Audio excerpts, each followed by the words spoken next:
morning. Today we are going to show you how to pair your Genesis 2 controller to your KilnAid app.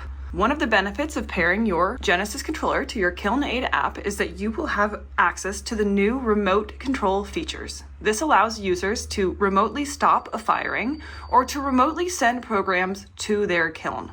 To pair your kiln to KilnAid, there are a few requirements. First, you must have the KilnAid version of 5.0.1 or greater, and you can find this on either your settings drop-down menu, KilnAid version 5.0.4, or from your home screen, 5.0.4. Your Genesis 2 controller or Genesis Mini needs software version 4.20.0 or greater. Your kiln must be powered on and connected to Wi-Fi. Also, you must have added your kiln to your kiln list. To pair with your controller, your kiln must be in the idle mode.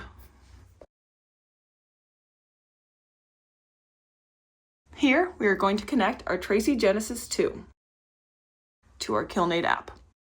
So we select the kiln, and in the bottom, we go to the Kiln Settings tab. You will see a section for remote actions. If you do not see the remote actions, it means for some reason your kiln does not support pairing. If your kiln does not support pairing, please reach out to Bartlett Instrument and we can talk about the options that will allow you to have these features. Once we have selected the Kiln Settings tab and we see the Remote Actions section, we can see the Pair with Kiln button.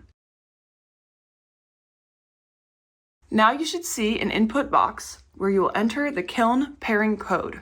To access the pairing code on your kiln controller, click the Wi-Fi symbol. If you have trouble clicking the Wi-Fi symbol, cycle through the displays until you see it once again. Click the Wi-Fi symbol and the communications menu will appear.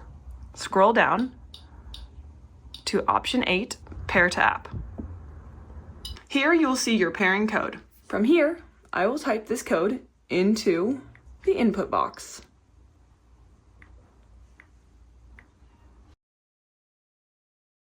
Once your code is typed in, click Verify. You are now paired with your controller. By pairing your controller with your KilnAid app, you will have access to the remote features, which include remote stop, and if you have a subscription, you can remotely program your kiln. You also can unpair. One of the things a user can do from the remote action section is to view the remote request log. This gives users the ability to look at previous commands sent to the kiln. You can see the request type, stop, program, or in the future others, when the request is created, and the status. Here you can see that a stop command was sent at 4/29/2026 at 2 p.m. and it was acknowledged by the kiln only a minute later. When you scroll down, you may look through and see the other statuses. Sometimes there will be a failure. You may see a status pending. If you see a status of pending, it means that the app has sent the request to the cloud, and in the meantime, the cloud is waiting while the controller pulls that information back down. The status will be in pending only a few minutes. If you forget how to pair with your kiln, you can click the small yellow question mark button and click Learn How. This will show you a step-by-step with photos explaining how to pair with your kiln.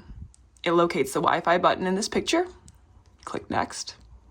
It shows you the Pair to App step. And it shows you what it should look like when you're pairing your kiln. Once you are paired, it will show you Paired to Me, and it will show you the date and time on which you're paired. Some information about pairing. Only one user may be paired at a time. Once you are paired with a kiln, you may unpair. This will allow other users to pair with a kiln. All users are automatically unpaired from a kiln after firing.